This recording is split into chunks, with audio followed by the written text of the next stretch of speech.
পার্বতীর কথা শুনে চমকে গেল সোম। সম্পূর্ণ জানতে হলে দেখতে থাকো। গল্পের শুরুতেই দেখা যায় সৌদামিনী অসুস্থ হয়ে পড়েছিল সংশোধনাগারে, আর সেই সংশোধনাগারেই মেডিকেল ক্যাম্প করতে গিয়েছিল পার্বতী। পার্বতী সুস্থ করে দিয়েছে সৌদামিনীকে, কারণ সৌদামিনীর অবস্থা অনেক বেশি খারাপ ছিল। সৌদামিনীকে পার্বতী বলে, আপনার শাস্তির মেয়াদ শেষ হয়ে গেলে আপনি ভুবনপুরে আসবেন, আপনি আবারও সব কিছু ফিরে পাবেন। তখনই সৌদামিনী ভাবে ভুবনপুরে গেলে অনেক সত্যি সামনে চলে আসবে, হয়তো সে ভুবনপুরে আর কোনোদিনও যেতে পারবে না। এর মধ্যেই পার্বতী বাইরে বেরিয়ে আসে। সোম তখন বলে, সব ঠিক আছে তো, উনি সুস্থ হয়ে গেছেন? পার্বতী বলে, হ্যাঁ, ওনার ওপর থেকে সমস্ত বিপদ কেটে গেছে, আর কোনো ভয় নেই। চলো এইবার আমাদের বাড়ির পথে রওনা দিতে হবে। তার মধ্যেই যেই বান্ধবীগুলো ছিল পার্বতীর, তারা সবাই যে যার বাড়ি ফিরে যাবে, সেই জন্য বাসেও তুলে দিতে হবে তাদেরকে। এরপরেই বান্ধবীরা পার্বতীকে বলে, সামান্য একটা মেডিকেল ক্যাম্পেই তুই কত সুন্দর চিকিৎসা করে দেখিয়ে দিলি। ডাক্তার আর ভগবানের মধ্যে কোনো পার্থক্য নেই। তুই আরও বড় হ। তোর এই মেডিকেল ক্যাম্প এই যে রয়েছে, এগুলো যেন তোর জীবনে আরও মেডিকেল ক্যাম্প আসে। তুই মানুষদের সুস্থ করে তোল পার্বতী। বহু মানুষ আছে যারা চিকিৎসার অভাবে প্রতিনিয়ত শেষ হয়ে যাচ্ছে। আমি চাই তুই তাদেরকে সেবা কর। এই কথাগুলো সোম শুনে খুবই খুশি হয়। এরপরেই সোম বাড়ির দিকে রওনা দেয় পার্বতীকে নিয়ে। বাড়িতে সবাই মনমরা হয়ে বসে আছে। তখনই শিবু এসে বলে, কি ব্যাপার, সবার তো মন খারাপ কেন? রত্না বলে, আর বলো না বাবা, বাড়িতে ওই বান্ধবীরা ছিল, মানে পার্বতীর বাড়িটা পুরো ভরে ছিল, ওরা চলে গেছে, বাড়িটাও কেমন ফাঁকা হয়ে গেছে। রানী তখন বলে, ওরা তো আর কয়েকটা দিন থেকে গেলেই পারতো বাবা। শিবুবাবু বলে, আরে বাবা, ওদেরও তো বাড়িঘর আছে, আবার তো বলেছে মেলায় আসবে, অসুবিধার কি আছে। এর মধ্যে সোম বাড়িতে চলে এসেছে। পার্বতীকে তখন রত্না, রানী এরা বলে, পার্বতী তুমি এসে গেছো, খুব ভালো হয়েছে। মেডিকেল ক্যাম্প কেমন হলো গো? তখন পার্বতী বলে, খুবই ভালো হয়েছে। এর মধ্যেই সোম পার্বতীর ব্যাগ গুছিয়ে নিয়ে চলে এসেছে আর বলে, পার্বতী তুমি এক্ষুনি এই বাড়ি থেকে বেরিয়ে যাও। কথাটা শোনার পরই শিবু কাকু অবাক হয়ে গেছে আর বলে, সোম এসব কি বলছিস? সোম বলে, হ্যাঁ বাবা, আমি একদম ঠিক কথাই বলেছি। পার্বতী তুমি 21 দিন সময় চেয়েছিলে না, তুমি এখন যাও। আমি বলছি এই বন্ধন থেকে আমি তোমাকে মুক্তি দিলাম। তুমি আর আমাদের নিয়ে ভেবো না। তুমি অনেক বেশি ট্যালেন্টেড একজন মানুষ। তোমাকে হেসেলের মধ্যে বন্দি করে রাখলে বহু মানুষের অনেক ক্ষতি হবে। তোমার বান্ধবীরাই তো বলছিল তুমি অনেক ভালো একজন ডাক্তার, গরিব দুঃখীদের সেবা করবে, ডাক্তারি করবে। তুমি যদি আমাদের বাড়িতে আমার অসুস্থ বাবাকে শুধু সেবা করো, আমাদের জন্য রান্নাবান্না করো, সেটা আমি কোনোদিনও মেনে নিতে পারবো না। তোমাকে বেরোতে হবে পার্বতী, তোমাকে এবারে বেরোতেই হবে। এরপর রত্না আর রানী এরা বলতে থাকে, দাদামণি তুমি এসব কি বলছো? দাদামণি বলে, হ্যাঁ আমি একদম ঠিকই বলেছি। শুনতে খারাপ হলেও এটাই সত্যি। পার্বতীর নিজের একটা জীবন আছে, ও কেন জীবনটাকে আমাদের বাড়িতে থেকে শেষ করবে? পার্বতী বলে, এবার একটু বেশি হয়ে যাচ্ছে না সোম? আমি কি করব আর কি করব না সেটা কি এবার থেকে তুমি আমাকে বলে দেবে? সোম বলে, চেষ্টা তো করতে পারি বলো। আসলে আমি তো আজকে দেখলাম অনেক গরিব মানুষেরই তোমাকে দরকার আছে। তুমি যাও পার্বতী, নিজের মতন জীবন শুরু করো।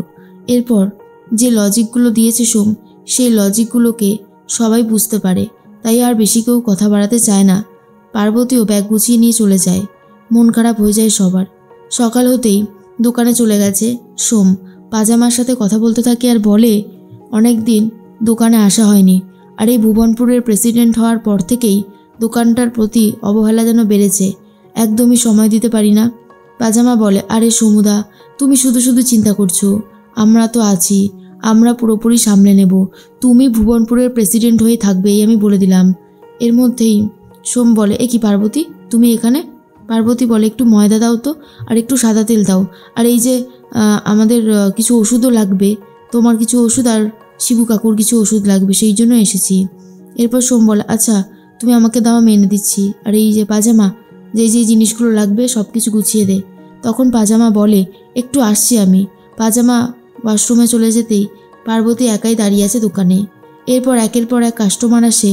পার্বতী নিজের হাতে সমস্ত কাস্টমারদেরকে জিনিসপত্র দিতে থাকে। এরপর চলে এসেছে রায় সাহেব। রায় সাহেব এসে পার্বতীকে দেখে বলে, ছি ছি ছি ছি, এত কষ্ট করে আমি তোমায় ডাক্তারি পড়ালাম এই দিনটা দেখার জন্য, শেষে তুমি কিনা এখন মুদিখানা দোকানে দোকানদারি করছো? সোম তোমার এই অবস্থা করিয়ে ছাড়লো। তখন পার্বতী বলে, বাবা তোমার ভুল হচ্ছে, তুমি না জেনে শুনে কেন কথা বলছো?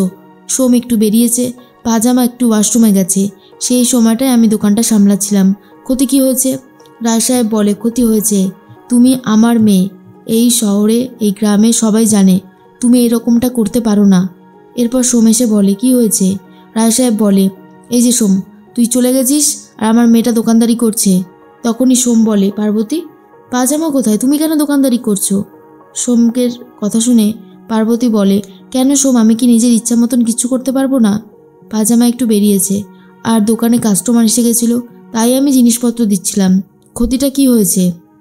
সোম বলে, না না, তোমার এটা করা একদমই উচিত হয়নি। আসলেই তুমি এত বড় মানুষের মেয়ে, সে কিনা আমি এইটা মেনে নিতে পারছি না যে তুমি আমার দোকানে এসে দোকানদারি করছিলে। এরপর পার্বতী আর কথা বাড়াতে চায় না, বাড়ির দিকে রওনা দেয়। তখনই সোম বলে, আমি জানি আমি হয়তো পার্বতীকে অনেক কষ্ট দিয়ে ফেলছি, কিন্তু আমার কিছু করার নেই। পার্বতীকে ডাক্তারি করাতে গেলে আমাকে কঠোর হতেই হবে, না হলে ওই গ্রাম, আমার বোনেরা, আমার বাবা, এই আমার সংসার এসব নিয়েই ব্যস্ত হয়ে পড়বে। ওর মতন ডাক্তারের সমাজে অনেক অভাব আছে, ও আরও বেশি করে ডাক্তারি করুক, ওর নাম চারিদিকে ছড়িয়ে পড়ুক। এর মধ্যেই পার্বতী ভাবে, আমি কি কিচ্ছু করতে পারবো না? একদিকে আমার স্বামী আর একদিকে আমার বাবা, দুজনা নিজেদের মতন ক্ষমতা প্রয়োগ করে চলেছে আমার ওপরে। আমি কি করতে পারি? বুঝতে পারছি না কি করতে পারি। এরপরেই পার্বতীর মাথায় আসে সে গ্রামেই একটা ক্লিনিক করবে, আর সেই মতো টাকাও দরকার। রায় সাহেবের কাছে 5 লক্ষ টাকা চায় আর বলে, বাবা ক্লিনিকটা করার জন্য 5 লক্ষ টাকা লাগবে, তুমি আমাকে 5 লক্ষ টাকার ব্যবস্থা করে দাও। রায় সাহেব বলে, 5 লক্ষ টাকা? এ আর এমন কি ব্যাপার? রীতিমতো 2 মিনিটের মধ্যেই 5 লক্ষ টাকা হাজির হয়ে যায়। কিন্তু রায় সাহেব একটা শর্ত দেয় আর বলে, এখানে একটা সই করিয়ে দাও, সই করে দিলেই 5 লাখ টাকা তোমার। পার্বতী বলে, কিসের জন্য সই করতে হবে? রায় সাহেব বলে, এই যে সোমের সাথে তুমি আর কোনো রকমের কোনো সম্পর্ক রাখবে না, সোমের সাথে তোমার সম্পর্ক কাটিং, এর জন্যই তোমাকে সইটা করতে হবে। কিন্তু এটা শোনা মাত্রই পার্বতীর মোটেও ভালো লাগে না। লক্ষ্মীমা বলে, কি বলছেন কি আপনি? সোম ওর স্বামী, আর ও স্বামীর সাথে যোগাযোগ রাখবে না, এটা কখনো হয়? তখন রায় সাহেব বলে, ওটাতেই তো আমার আপত্তি, আমি চাই আমার মেয়ে একা থাকুক, ওই সোমের সাথে যেন না থাকে। তখনই পার্বতী ধন্দে পড়ে যায়, কি করবে?